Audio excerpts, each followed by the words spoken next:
Fox News reports. It's finally official. Fox News can project that Republicans have won the majority in the House of Representatives.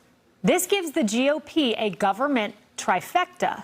And what that means is control of the White House, control of the Senate, and control of the House. That's a lot of power. And it paves a clear path to push forth President-elect Trump's agenda. Now, how big their House majority is going to be is going to depend on several races, and we are still awaiting some final outcomes. But President-elect Trump isn't waiting to celebrate the historic win. Just had a big victory. You may have read about it. Setting records with practically every voting group, every voting class. They say most consequential win in the last 129 years. What's that all about? That's a lot. I just wanted to win. Didn't have to do that much. I just wanted to win. So much winning. But we did. Yeah, too much winning. Too much winning. That was no such. Is there any such thing as too much winning? No, but we have to win now as a country. Well, hello, everyone. This is Outnumbered. I'm Kayleigh McEnany. Here is my co-host, Harris Faulkner and Emily Compagno. Also joining us, Fox Business anchor and host of American Dream Home, Cheryl Casoni, and Fox News contributor, attorney, founder of OpsDesk.org, and retired NYPD inspector, Paul Morrow.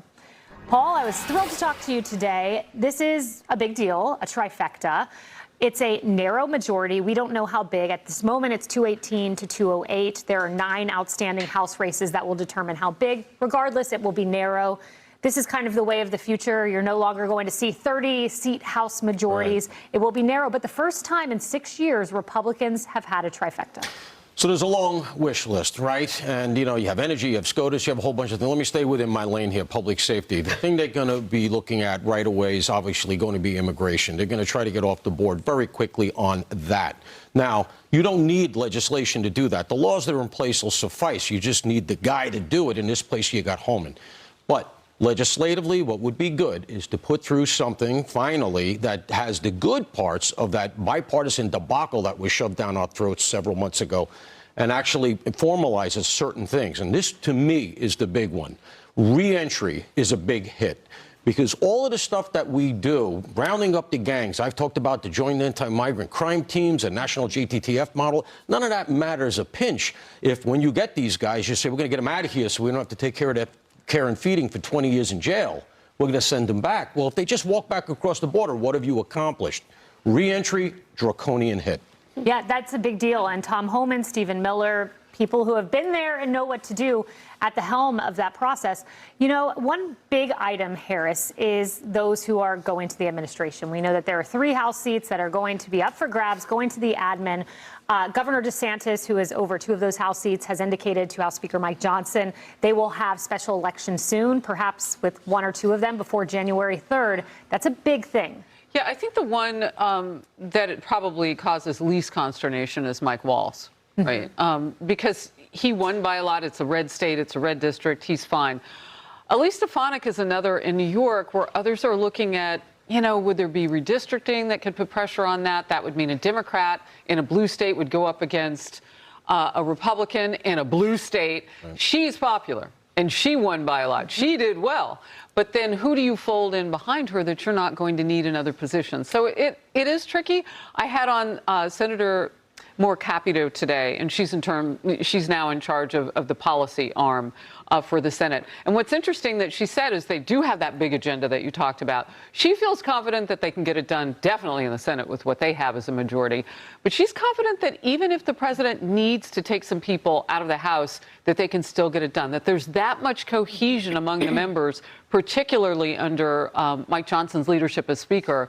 She's confident that they can. And as she looks across chamber, of course, she would want that because you don't want to always have, oh, yeah, we got it done over here, but then, we couldn't get people to work out over there.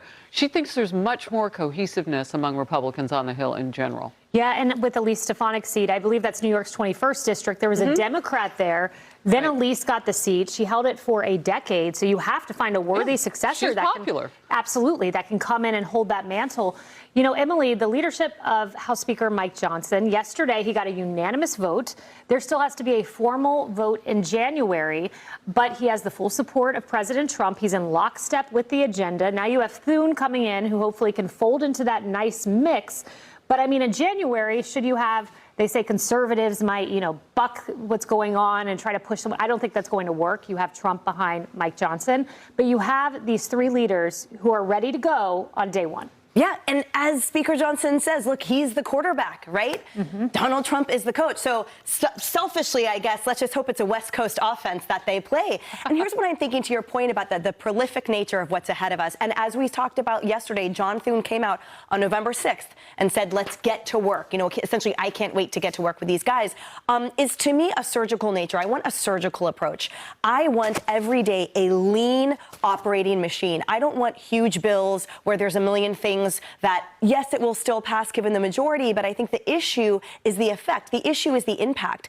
And this is a wave that, in my opinion, needs to start out of the gate with a measure of success that we can depend on. So what I mean by that is I would rather have 20 pieces of legislation, each that are very specific, identifiable, get rid of the pork, get rid of the omnibus, have it be everyday things that they churn out so that that is the way that the impact can land. Because if you sort of try to do these heavy lifting and at the end of the day, the amount of days these guys are in, the amount of presence needed for the actual votes to be successful, to me, I think that the name of the game, again, is this very lean surgical approach rather than drinking from a fire hose. So I hope that there is a very concerted approach to the priority list and that those congressmen and senators get to work immediately legislating, because that's their role. Get to work writing. And that we get rid of the antics. And I think Johnson, it's funny, these rumored conservatives who want to challenge him. Well, I hate to inform everyone, newsflash, Johnson is a conservative. Well, they've changed that one-member motion to vacate to now 9. So you're not going to see those kind of legislative antics. That's a good thing. Yeah, that's a very good thing. But Cheryl, when it comes to the agenda, I'm going to make a prediction. I think day one, you see executive action to unleash American energy. Day one, you see executive action. I'm sure Stephen Miller's working on this to redo the executive orders undone by Biden. You had 84 or so that were undone in 100 days. Day one. But legislatively, I think the top item needs to be the economy. We remember Obamacare and the one senator with a thumb down didn't work for Trump the first time. The economy, no tax on tips, no tax on overtime. This was how Trump got elected. And I think you might see some left-wing support on this. You will, because we saw a lot of down-ballot races where that district voted for Donald Trump and then they voted for the Democrat in their district. That happened in multiple states in the country last week. But I agree with you. It's economy of jobs. That is the main reason that he got elected. Still have the voter analysis from Fox News that I walk around every day with, sadly, because I'm still reading it. And I look back at all the economic, answers to questions. And yes, they said they want tax cuts extended, Trump tax cuts. That's going to happen, obviously. Immigration, I think, is important. But if I'm staying in my lane, to your point, Paul, I will say this. Look, the House controls the purse strings. We've got they spent $6.7 trillion in 2024. Spending has to come under control. We're going to talk about that, I know, in the next part of the show. But I will say this, that there's got to be some fiscal responsibility. I do believe, with the mandate they've been given, that they can effectively make that happen. And I will save my powder for the next part of the show. Cheryl, you always do your research, and I love that you carry it around. That's fantastic. All right. Trump's brand new Department of Government Efficiency that Cheryl mentioned is ready to slash spending, and you won't believe some of the outrageous things that your federal dollars go towards. That's next.